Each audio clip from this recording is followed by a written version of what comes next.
అది వ్యాపారం అంటారు. లాభాన్ని ఆశించి పెట్టుబడి పెట్టామనుకోండి, అది వ్యాపారం అంటారు. పుణ్యం, సరే ఏదో పుణ్యం వచ్చిందని చేస్తే దాన్ని దానం అంటారట. దానం అంటే ఏంటంటే పుణ్యం ఆశించి వచ్చేదాన్ని చేసేదాన్ని దానం అంటారు.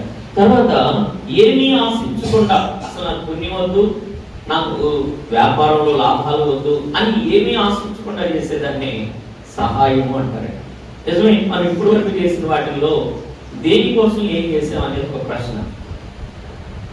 గమనించండి, లాభాన్ని ఆశించి చేసేది వ్యాపారం, పుణ్యాన్ని పుణ్యం వస్తుంది అని ఆశించి చేసేది దానం అవుతుంది, ఏమీ ఆశించకుండా చేసేది సహాయం అవుతుంది. నిజమే, మనం ఏం చేస్తుంటాం అంటారు ఇప్పుడు వరకు. మనం ఏదైనా చేస్తుంటే, చేయకపోతే తర్వాత సంగతి, చేస్తుంటే ఏం చేస్తుంటాం, ఎలా చేస్తుంటాం.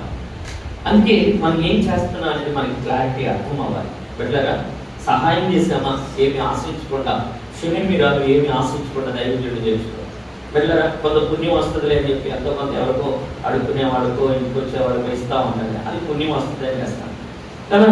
కాబట్టి మనం ఏం చేస్తున్నాం, ఎందుకు చేస్తున్నాం అనేది కూడా మనకు అర్థం అవ్వాలి.